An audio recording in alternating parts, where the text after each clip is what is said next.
My name is Arthur Lidkerk, and I'm the External Affairs Officer at CERT-EU, which is the cybersecurity body tasked with coordinating incident response and information exchange among EU institutions. It's truly a pleasure, I have to say, to moderate this discussion today between Aya, Fatima, and Mitchell. And my thanks to the Eurogulf Information Center for putting this lovely panel, this session together. Let me just say a few words about the speakers and a bit about the context before we dive straight into these fascinating but complex issues. So with us today, we have Fatima Abu El-Asrar, who is a non-resident scholar at the Middle East Institute. We have Aya Brouela, founder and head of operations of Code on the Road in Athens and Amman, and a BBC expert woman in terrorism and radicalization. And we have Mitchell Belfer, president of the Eurogulf Information Center in Rome, senior lecturer in international relations, terrorism and security at the Metropolitan University of Prague, and editor-in-chief of the Central European Journal of International and Security Studies. So with this out of the way, I'll just give you a bit of context and then we can go straight for the questions. So throughout history, I think technology has driven and shaped international security. I mean, the development of nuclear weapons, for instance, springs to mind. And it can be used equally to counteract conflicts just as much as to ignite them. The digital options that we have today can either be used for transparency, education, and empowerment, or for aggression and censorship. And there are numerous instances of tech increasingly positively influencing how civil society and other institutions work to prevent violence and build peace, by offering, for instance, creative ways to diffuse hostile narratives, or by benefiting communities and countries, especially where governments and economies are unstable. But obviously, there are also innovations that can be used as a destabilizing factor. And we've seen several recent, severe, significant cyber attacks impact countries like the UAE or Saudi Arabia. But there are also widespread concerns about digital authoritarianism of certain local governments who leverage tech to suppress or surveil and manipulate domestic and foreign audiences. And of course, for example, with the violent non-state actors who successfully exploit online tools, you have to look no further than the Islamic State's effective deployment of social media as a recruitment platform. So obviously with digital technologies, as with much else, there really seems to be a paradox of progress, or the proverbial double-edged sword. And with this in mind, I think there is still a lot to be optimistic about, especially for the Arab world. And hopefully this conversation will bring some of those aspects to light. And so now I will turn to Mitchell, who I'll ask to set the stage a little bit for us. I realize this is not an easy exercise, but maybe could you briefly give us an overview of some of the challenges and rewards brought about by digitalization that we've seen in the MENA region so far?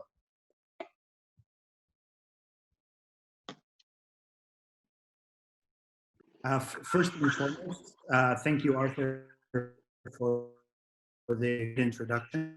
I'd like to thank Spri for giving us this platform today, and our other two panelists, Aya, Fatima for waking up at the crack of dawn to join us to put together, I think, a comprehensive way for us to both understand the technologies, the context that those technologies are, let's say, derived from, and also the context that they're producing.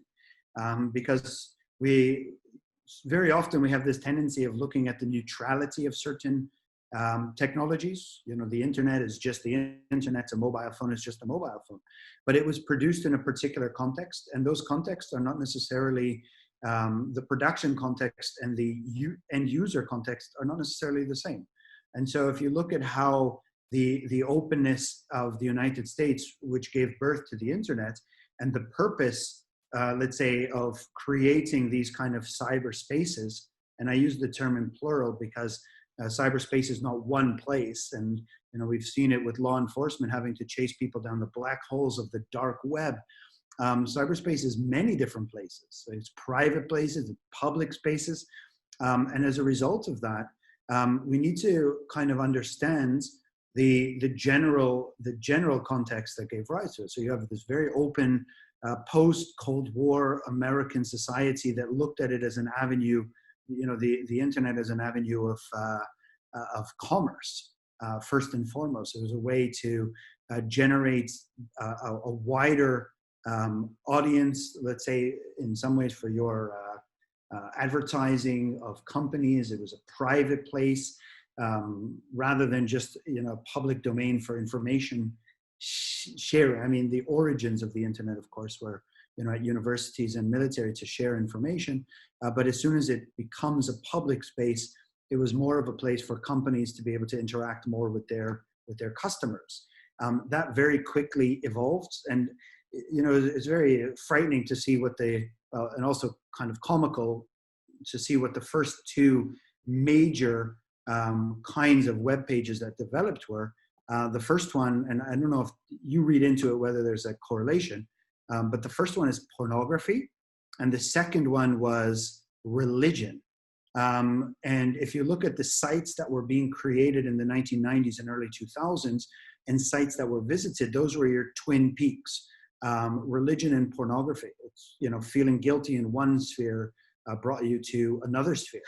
But that context, the original context of the internet, has been completely changed. And if you look at where we stand in terms of digital communications and cyber communities today, I think, Arthur, what you said at the commencement of today's discussion is vitally important, that you have these dual-use technologies that on one hand are able to create spaces and communities that don't require physicality. I mean, look where we are today.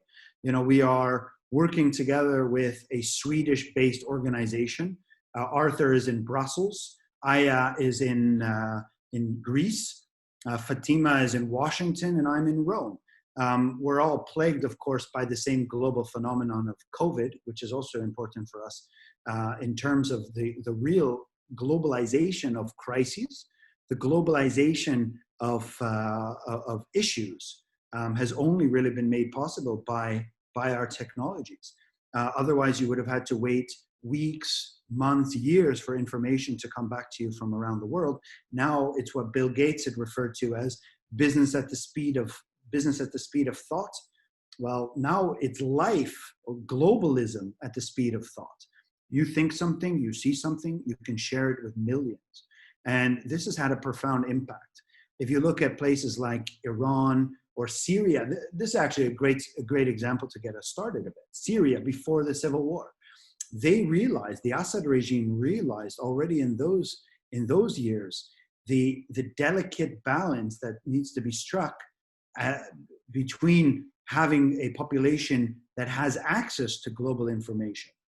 Yeah, and so what they did is they created hubs of internet. You didn't have widely accessible internet throughout the country. People used to have to go to internet cafes, and those internet cafes could be very heavily, monitored. And then you'd be able to see, and for example, when they started to liberalize internet service, for example, in 2005, 2006, the speed was then slowed down, so you didn't have high-speed internet. It was all very slow and therefore easier for governments to be able to monitor, and also frustrating. You didn't get the high-quality videos, and they tried to stimulate the growth of global communities, knowing that these technologies could undermine the stranglehold that the Assad regime had over its people. Now, fast forward to our own times, where do we stand? We stand in a world in which the mobile phone is a command communication system. We have cameras, we have audio communications. We have unbelievable amount of power at our disposal to communicate with people beyond our situation, beyond our immediacy. That is, as you said, both a curse and a blessing. And it's very difficult, I think, for us to appreciate yet just what the social impact is going to be as barriers are down, because people have access to wider communities to diffuse information. Now, this is being complicated by two other phenomena that I'd like to bring up. One is a decreased trust in traditional sources of information, which has led to a form of phishing. And now that you have so many more possibilities to gain information, people fish for information in this wide ocean of information that's available. Now, if you know anything about psychology, you also know that you fish for information that reinforces your core belief system going into that And so you end up with people not challenging their core beliefs, but trying to find ways to reinforce them and even to extend them to further extremes, because there's so much information out there and no single trustworthy source of information that you can draw on. So this is your first problem. The second problem is that our technologies are so advanced that we can create new realities that other people then look at as sources of legitimate information. Augmented reality, deep fakes, these things are terrifying because you can basically get anybody to say anything using these types of technology. You can also put them behind any kind of background, any kind of cityscape. You can transform their life and their public image at the click of a few buttons. And so we do have to measure the fact that without having a main source of trust and having this widely available technologies, we're really on a slippery slope unless we start to reconceptualize how those technologies are being utilized. But then again, do you want to be the nanny state and then regulates the internet? It's so complicated. And so I will then, turn myself off and turn on to our other panelists, and hopefully we can get a discussion happening on this. But as a final word, I would like to say that if you did the final analysis, I know that the immediacy of each of our lives and the impacts that we have, throughout our lives will lead us into, almost like blinders. We don't see how periods before us or other contexts have evolved. But I want to say that if you had to do as a final analysis where we stand as a society, are we better or are we worse off with these technologies? My final assessment is that we are in a better place, that peace, understanding, being able to communicate, being able to delve into even the most complicated situations has been made easier, faster, and more efficient because of these technologies. So final analysis, this is a positive period that we're experiencing in history. It's a bumpy road no matter what, but as long as we keep our eye on the prize, I think that we'll get through this bumpy road and be able to utilize these technologies for the betterment of humanity and peacemaking. Thanks, Mitchell. Skillfully managed to kind of retrace some of the important developments in the internet and kind of, paint a very comprehensive picture. Before I move on to Fatima, who would like to ask to maybe kind of her take on what Mitchell said, and maybe also honing in a little on the MENA region and developments that you are monitoring there. Just a quick reminder to everyone in the audience that you can ask questions at any time using the Q&A section. And that we'll get to these in the second half of this session. Fatima, now turn to you.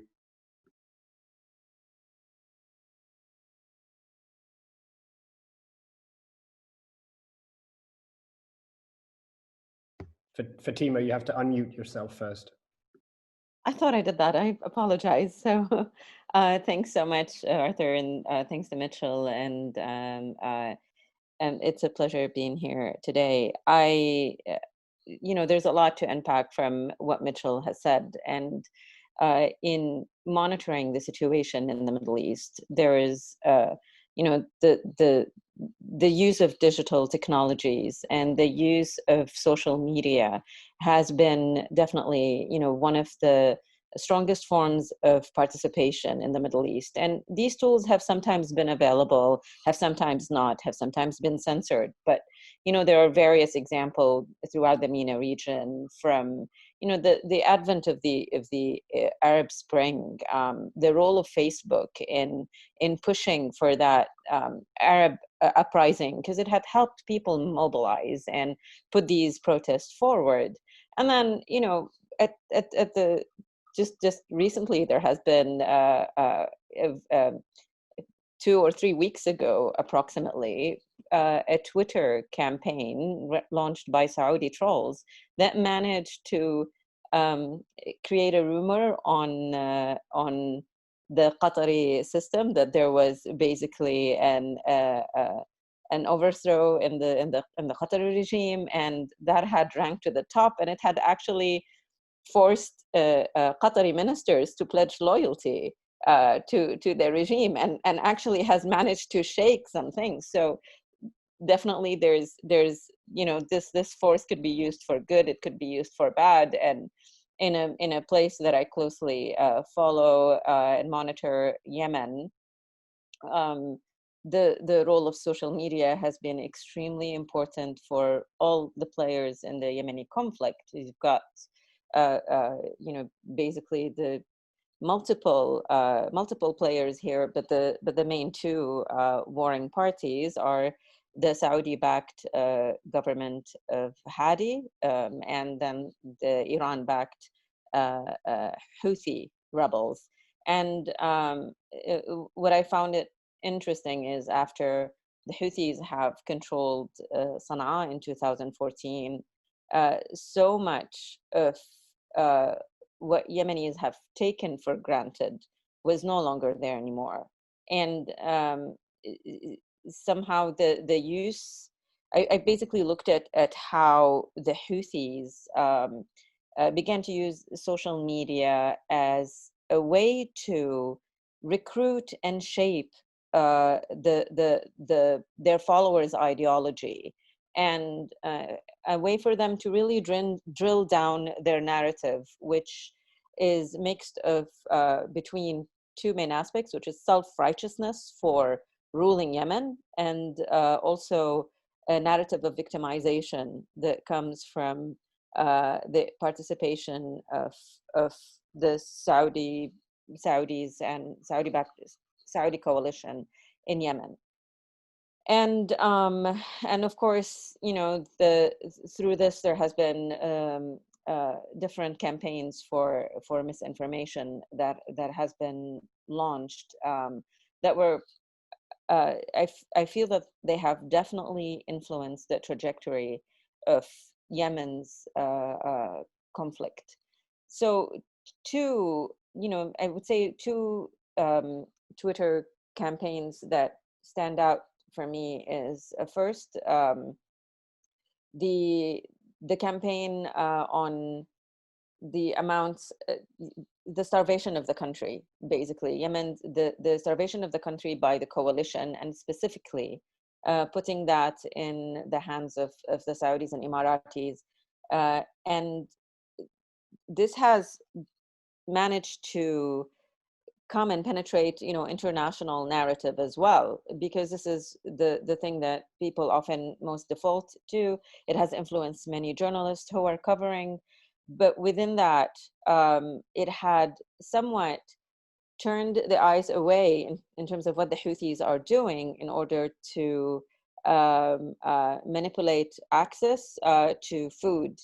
So they have been major contributors to food shortage. Recently, and only recently, the World Food Programme has revealed that the Houthis have blocked their access, have stolen their food, have put some of the food to the front lines in the battlegrounds, and not diverted the food from the most vulnerable poor of Yemen. This was one case where the Houthis have successfully managed to sort of avoid responsibility for some of the atrocities that they have been committing by basically focusing it on someone else. Another example of this happening is, for example, when a girls' school was affected, and it was allegedly first known to be an airstrike by the Saudi coalition, only to find out later on that this was a warehouse explosion of the Houthis that was planted in the midst of the population. And the only reason why we were able to find this out is because citizens have been investigating, and they've been taking, videos of the event. People have been talking about it, but for the first 3 or 4 days, there was a complete control and information blackout, because this is exactly what insurgents wants to do. They want to control the narrative and keep things exactly contained in order to maintain that illusion of control. So it's worth mentioning, though, that before the Houthi takeover of Yemen, there was a more vibrant culture of sharing information, of media freedoms as well. So there was roughly 300 publications circulating in Yemen, four national state TVs, and about 14 affiliated with political parties. What we are seeing now is the Houthis have taken a directive or has issued directives that anyone who reports in favor of the other opposition parties or in favor of the government could actually be subjected to punitive measures, which has silenced a lot of the journalists out there. Most of them are currently out of jobs, and many of them are sitting in jails awaiting death sentences. So there has been a turn to social media as a way to report, as people are actually not using their real names and real affiliations, but within that comes the risks of authenticity of these accounts. So what people are trying to rely most on is video messages or that they upload on platforms like Twitter or Instagram or Facebook. And then they try to rely on personalities. So many of the journalists that I know are often sending the information that they get to certain elites, whether within the country or outside of the country, so that they disseminate this message. So there are, what we find right now is different pockets in Yemen that are actually in control of these messages and conveying these messages from the ground because of the access constraints. And of course, there are different age groups using different mediums. So we find that a lot of the youth in Yemen are using Instagram and Facebook, and then a lot of the media personalities and influencers are using Twitter, for example. And this has been. I would have to say that the insurgents are more savvy in using these technical skills more so than government affiliates. So we find big names and big personalities like Mohammed al-Houthi, who is one of the most important figures in the Houthi Supreme Revolutionary Council, communicating very effectively on Twitter.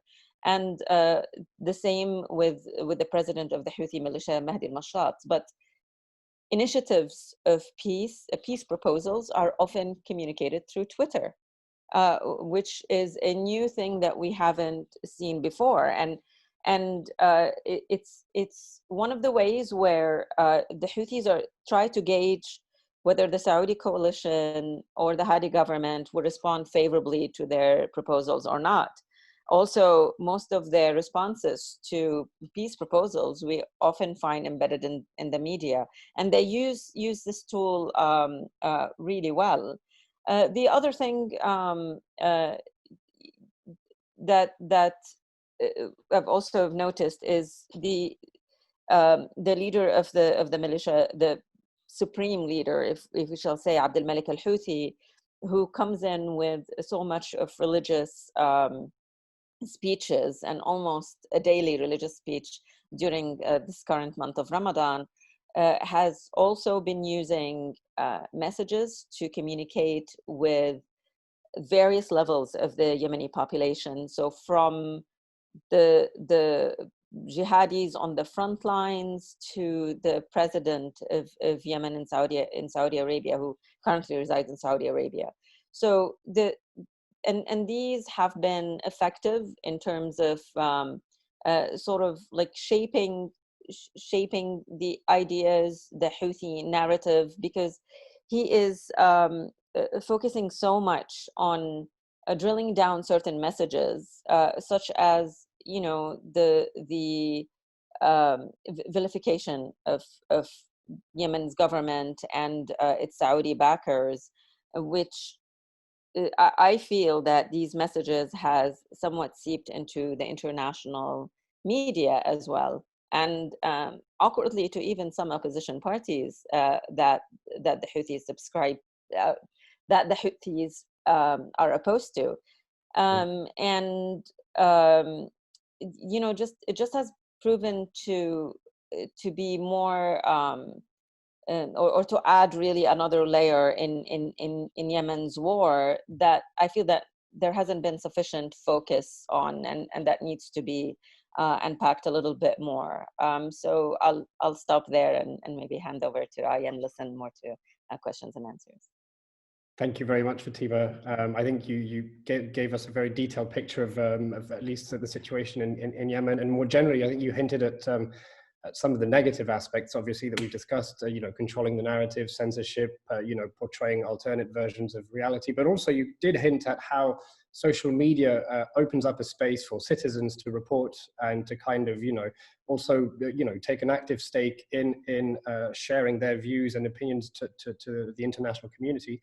So Aya, I'd like to turn to you now to have your perspective on how maybe digital tools have been an enabler in the respective in the area that you focus on, or if you have any particular, tech-enabled initiatives or projects that come to mind that have been, that have supported efforts in conflict resolution or peace building, or even increasing interaction opportunities among cultures and communities. Thank you, Arthur, for having me, and thank you, Mitchell, for organizing this. It's great to be here with you and with Fatma and listening to your thoughts. I'd like to build upon what Mitchell said and Fatma said.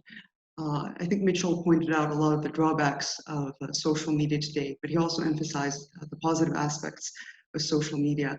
And when he mentioned fake news and deep fakes and all these drawbacks of social media, I think we're at the stage, how do we deal with these drawbacks? I think now that technology is so integrated into our lives, we need to start focusing on communities rather than just focusing on censorship. For example, there's a huge debate. What do we do with radicalizing websites or right-wing websites or for Islamist websites? Do we censor them? And if we censor them, do we lose access to monitoring them? So there's a huge debate in all societies, in democratic societies, how to deal with fake news, with speech that incites violence, and so forth. I'd like to focus on how we can use technology, and not just technology, but our education system, to build societies where critical thinking is normal. I don't believe that we should, censorship alone is not a solution. It's still a subject of debate. We're at the stage of our evolution with technology where we need to build more societies where our students from a very young age are taught critical thinking skills and taught how to assess media and how to assess social media. I think when we were all in school, social media wasn't what it was today. I think it would be useful to integrate into curriculums from a young age, teaching kids critical, not just theory of knowledge, but how to assess information they find on the internet.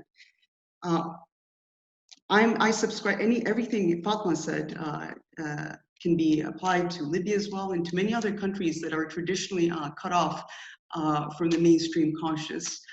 Libya for over 40 years was a very exotic country with little access from the outside world to Libya and vice versa. And this actually makes the job of those who want to spread disinformation much easier. The problem of disinformation in Libya can be traced back to 2011, not just by rebels and insurgents, but also by mainstream media actors who don't know any better due to lack of access or lack of context. But I want to focus on how we can, how technology can be used for a positive sense.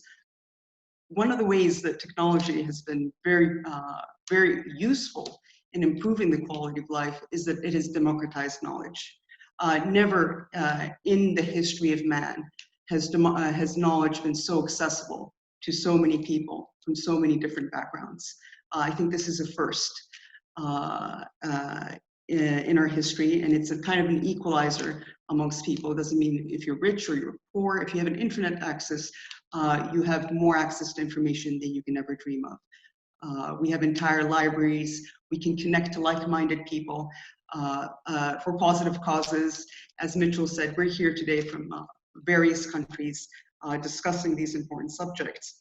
One of the initiatives our organization is trying to focus on, we want to build a society that makes us immune to violence. And one of the ways to do that is equal access, human security, soft human security, access to the labor market, access to justice, access to accountability. What we're focusing on is how can we use technology to give people more access to education in conflict zones.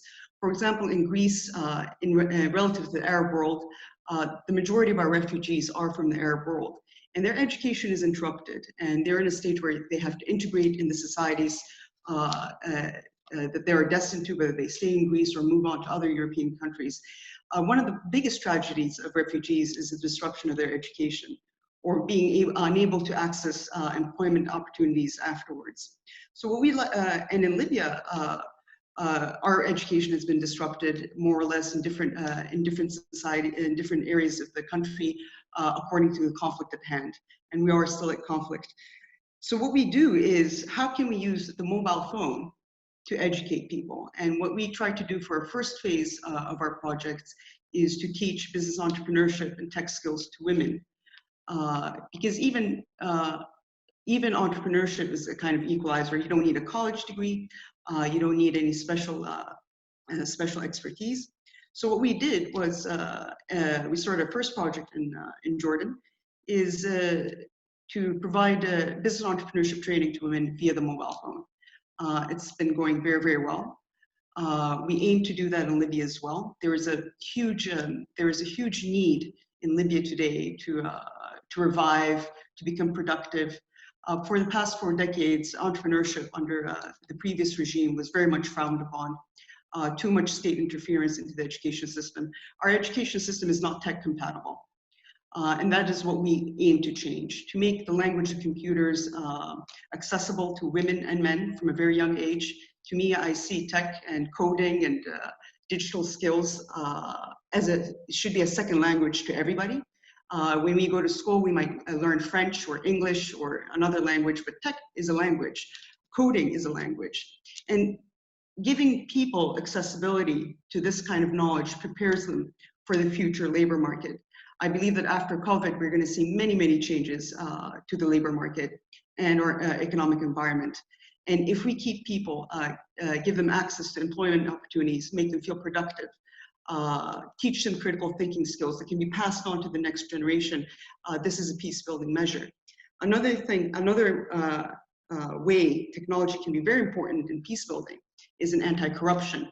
The movement of governments to e-government, data mining for transparency and accountability, and lack of transparency and the feeling of communities that government officials are not accountable or misappropriating funds. To me, this is a driver of social unrest and injustice. So these are one of the ways integrity tech, being able to deliver education, useful education to people regardless of conflict, is an important way of how technology can be used to build peace. Thank you very much. If I have anyway, I'm open to questioning and exactly further discussion. Before we turn to questions, and again, I'd remind everyone in the audience that we have an open Q&A section, so feel free to raise all of your questions there.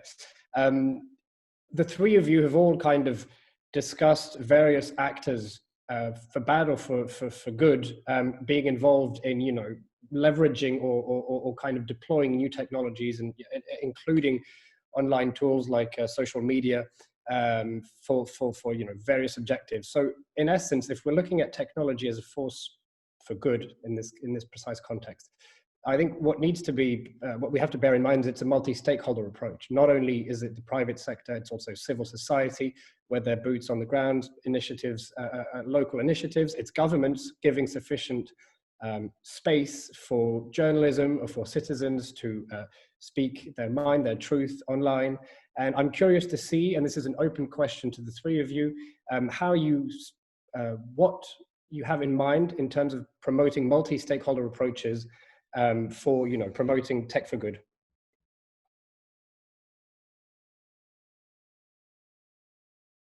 Mitchell, maybe I'll let you start. Well, first and foremost, I think I want to kind of go back a little bit to the title of today's session and why we have the use of kinetic there. Because at the end of the day, there's a human being behind a keyboard. And because it's a human being behind a keyboard, then we also have to not only focus on, you know, some kind of elusive being that's projecting information. We have to focus on where that's why I keep harking back to this idea of context. And you're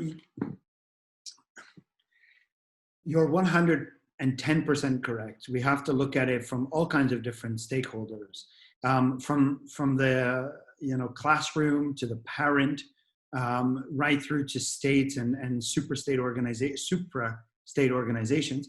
But at the end of the day, it's just so complicated, because you're thinking about how to be able to affect the people who are going to be projecting messages, and you want them to be able to do so with such a coherent approach, so as to be understood by the audience that they're able to affect. But that's impossible. And actually, if you look at it now, because now I'm only, as we play with these ideas, I'm only starting to realize the difficulty that there is to be able to get, without hyper-regulating the content that goes into these cyberspaces. And that's not what we're advocating. And without putting too much power in the control of states. And I noticed, if I may already just kind of hint at the address of one of the questions that had been raised by Chris Kautler, that actually you don't want, in the case of Israel or any country for that matter, to have too much power over cyberspace. But on the other hand, you don't want there to be a complete, people to have complete liberty to put whatever they want online, because people have a tendency of, like I said before, reinforcing their own personal bias without necessarily knowing how that will impact others. I should also point out one thing, and we discussed this with Aya on a separate occasion. Most radicalization, for example, takes place in the very early hours of the morning. 1 o'clock in the morning, 2 o'clock in the morning, 3 o'clock in the morning, where people, kind of insomnia, the rest of society is asleep. People join communities that they otherwise wouldn't join.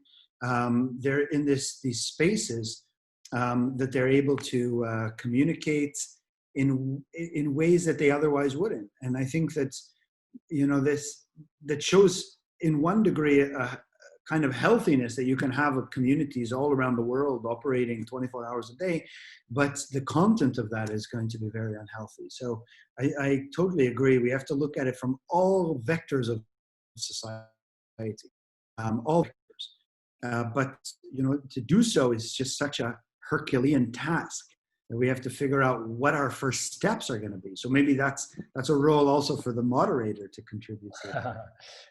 Thanks, Mitchell. I'll ask Fatima and Ayatus if you have any comments just shortly to react to what Mitchell's just said, and otherwise we'll turn to the questions because I see that they're starting to pile up. But if you have any reactions, please go ahead.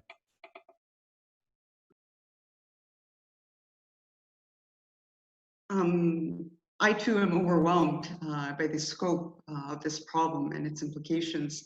And I think the best way we can do it, technology on its own, and even education delivered by technology, is never meant to replace face-to-face interactions, but to complement them. And I think with radicalization, it's the same. It's a complex process that also has to do with that family environment and background, but also the larger society. What context these young men or women find themselves in.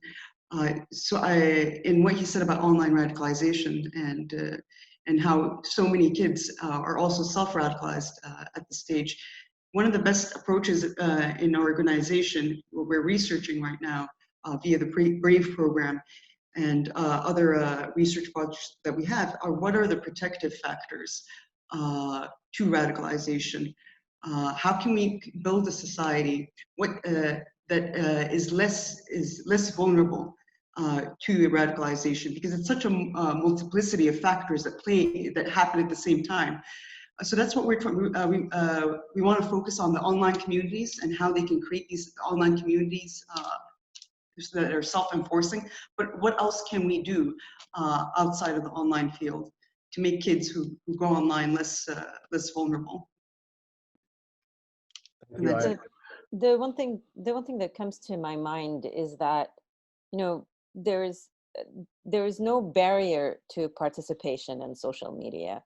So anyone can have access, and within this, it sort of it lowers the bar on participation, and I think it also increases partisanship, and it increases fanaticism I've seen in Yemen. So I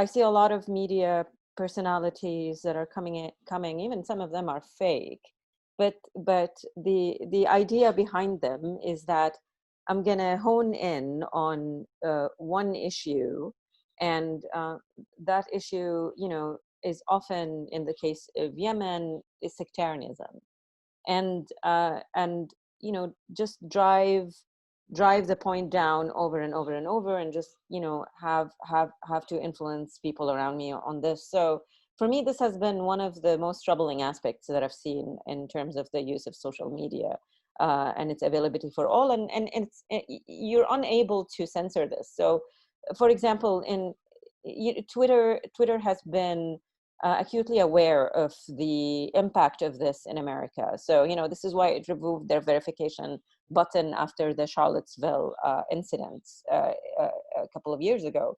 But it's not aware of what these dynamics look like in other countries. So you have, you know, unless it's a group, fanatical group like ISIS or Al-Qaeda, you know, that gets immediately censored out. But, you know, what about other forms of sectarianism that are affecting the Arab world and not necessarily felt by the United States? You know, it's fueling conflict in our part of the world. So, you know, I think that somehow there needs to be a greater engagement as well with the MENA region and Twitter and various social media programs, platforms behind how they need to put all of this in context. Mm-hmm. Absolutely. Thank you, Fatima. I think so. Now we have questions that are starting to come in. For the audience, you can upvote those that you believe are the most relevant or interesting, or that you'd like to hear. I'll start with the first one then. It's from Chris Coulter. I think, Mitchell, you kind of partially touched on his question earlier, but I'll read it out nonetheless. I appreciate Mitchell's intervention and belief in a positive future, but not least in the age of COVID, we see a worrying increase in government social media app monitoring, i.e. in Israel. Created for good, but how do we ensure government security forces do not use it to encroach on individual freedom? So indeed, how do you limit the kind of the reach of government in private personal matters through the use of social media? And that's a tough question. It's an impossible question. First, because we've been talking also that we want the state to monitor because, you know, of what negative content and fake news and these kind of things that are there. But on the other hand, to what limits? It's an impossible question to answer. You're 100,000% right, Chris. It's a question that needs to be asked. We need to find out about ways of having an oversight for what is acceptable to gather and what is not. We need laws that are also to be respected. We need to understand that cyber is also part of our real life. It's not just, you know, of course you choose when you're going on and off, but the implications and the ramifications in such a real life impact. So you're 100% right. This is a debate that needs to be had everywhere. So thank you. It is always very nice to know that a question can stump. Oh, sorry, Chris. It is very nice to know that a question can stump the panel. Well, I don't know if my colleagues would like to take a stab at it, but from my point of view, you know, good luck. Yeah, as a personal perspective, I think that, you know, as you say, it's an impossible question, but I think it's important for civil society to be there, to act as a watchdog, and for this dialogue, this conversation to happen between those who use it, the users, government, make sure that you have a robust, you know, as you say, oversight mechanisms. And again, especially in the age of COVID, as you highlight, we're seeing this discussion happen in democracies all around the world. And, you know, we're lucky to see those conversations happen, because as long as the conversation is going, then you can hope that the appropriate, you know, checks and balances are in place. This being said, I'll turn to the second question, which is from Jaime. I hope I'm pronouncing this right. Thank you all the panelists for their very precise and informative discussion. I would like to ask if there is a way being discussed to deal with youth isolation and disengagement, especially in conflict areas where young people are psychologically very vulnerable. It's something, yeah, something comes to mind here. I mean, I've spoken to a child soldier a couple of years ago. He was 13 years old, and he was rehabilitated, quote unquote. And, you know, his eyes sparkled when he talked about how he was recruited. And he missed those days because he would hang out with the Houthi supervisor who managed to entice him. And in the field, he was surrounded by his comrades from his age, and he absolutely loved the culture of martyrdom that was on there. All of this was available to him, and the first glimpse he had with this was through social media. And so the Houthis use posters for their slain. They hang posters, and they basically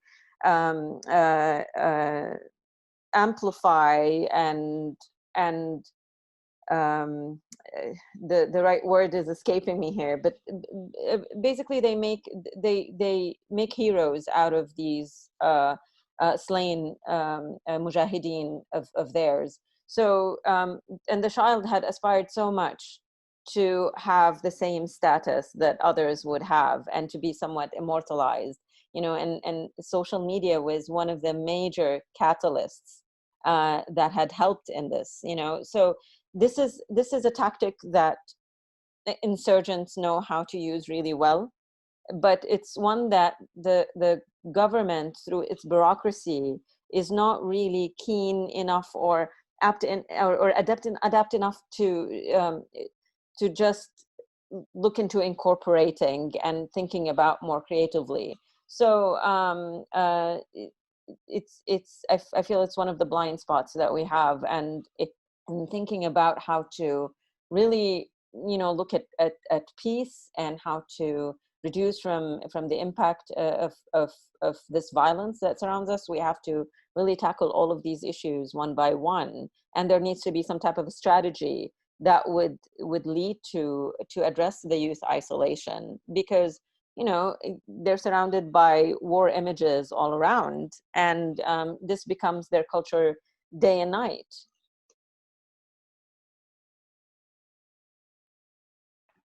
Thank you, Fatima. Aya or Mitchell, any reactions to this question, or to Fatima's comments?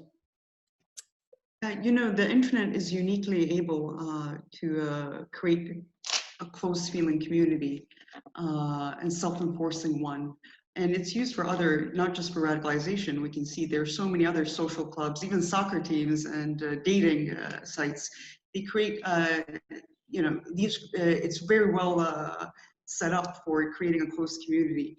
What we need to do is, Mitchell said earlier in the conversation, that it's a double-edged sword. We can use that too for good. Create other communities, reach out, identify people who are less fanatic and talk to them. But I still insist that the best way we can do is also is to create a mindset and a culture environment, a familial environment where their kids can go online and be safe. Why is it that you can go online and not be sucked in? Of course, conflict too, now because this panel is about conflict, conflict is inherently radicalizing and polarizing. People go through tragedies that can open them up to radicalization. So these are fundamental issues that we need to deal with. Peace building, anti-war. It's been ages since we saw an anti-war movement. It's not as cool as it was 8 years ago. One of the best ways we can deal with these kind of problems is to resolve these issues at their roots, and use whatever tool, radicalizers or people with malintent, to use it for the opposite purpose. Thanks, Aya. I now turn to Jago's question. He remembers he talks about a discussion with a Chinese diplomat several years ago who made the point gently that the West was delusional about the internet and what it was actually used for. So I think he mentions the fact that the Chinese view this, with the Great Chinese Firewall, and they view it as mostly a censorship and management tool in a country with so many diverse ethnic and minority groups. And obviously that kind of contrasts with the West's view as, kind of open space for sharing ideas and information.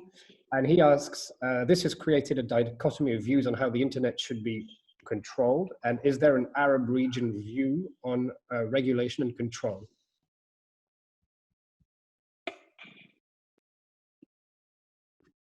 About it, and this is great conversation, great questions. I mean, I don't mind taking the punches first. First, I would say that the Chinese response is a bit cynical. This kind of use and control of the internet. It's in part the reason why there's such skepticism now about the Huawei rolling out of 5G. What kind of technologies are they using and for what purposes?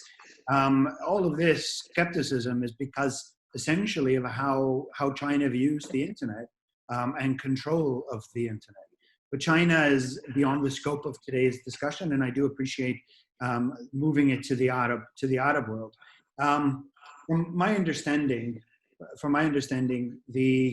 even more so than in Europe, the internet is, and also social media is very, very important, much more even important than it is in Europe, in the Arab world. It's a form of communication that's, allows different types of expression than you may not otherwise get because of the nature of a changing society. The Middle East is not stagnant. It's not a region that's just frozen in time, although a lot of people make those assessments of it. It's a very vibrant place, and it's going through many different changes in a relatively short period of time. And social media allows people to keep up with those changes without necessarily physically having to go through them. Urbanization, for example, is one of the biggest issues that people don't talk about because it's so obvious. But urbanization and expanding urban spaces in the Middle East has also produced different understandings of tribe and family and individualism.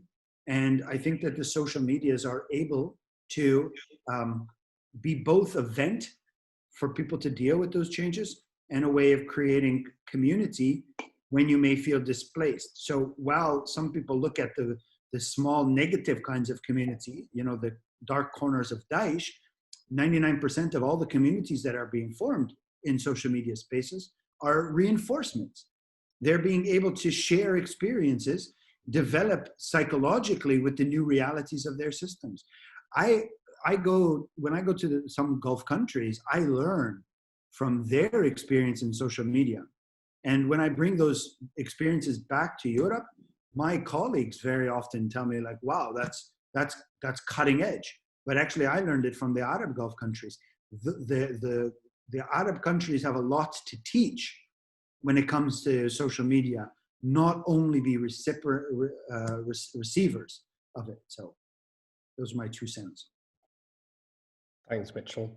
I think we have time to squeeze in one last question. So I'll read out Amir's question, which is, as the panelists have pointed out, there is enormous potential for technology to transform the livelihoods of people in the MENA region. We, however, see that significant economic flows of online software, social media apps, etc., land back in the Silicon Valley. What policy interventions or mechanisms could be considered to balance this flow? So Aya and Fatima, maybe if the two of you could take this question.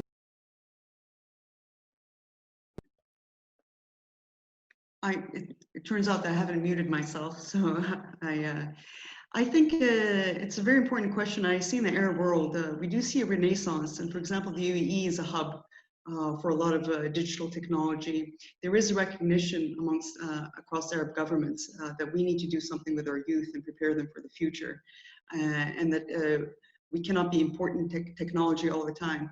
So in countries like the UAE and Jordan, for example, there's a very vibrant tech community and social media community. It's happening in Egypt as well. We're trying to build that in Libya as well. And I forgot to mention this earlier, but there are there's one great example of how tech has been used in Libya to kind of fight the consequences of war is Spitar. Spitar, the founder of Spitar, was actually a doctor, and he became a businessman, and he created a telemedicine app to give people in conflict zones access to doctors online. So you see a lot of creativity in the MENA region, huge leaps. So I think we're trying to, this is an important question that Amir asked, and I think we're doing a really good job to get on the wagon. Thanks, Aya. Maybe Fatima, any last comments?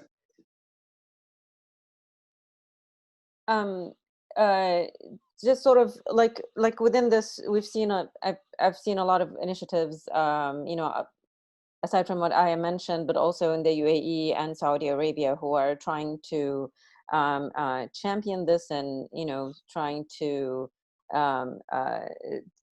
basically seize this opportunity and trying to find ways where the economic flows also come into their countries. It's less so in countries that are plagued by conflict, you know, like again, Yemen and or Syria and other places. So there's still, you know, a challenge in understanding how to basically deal or understanding how to for the governments to make this a more useful tool and really harvest all what is needed and harvest all what is needed in terms of making sure that there is more citizens engagement and more effective communication messages that are basically, you know, shared with the society. So I think that there's still a significant challenge that the government is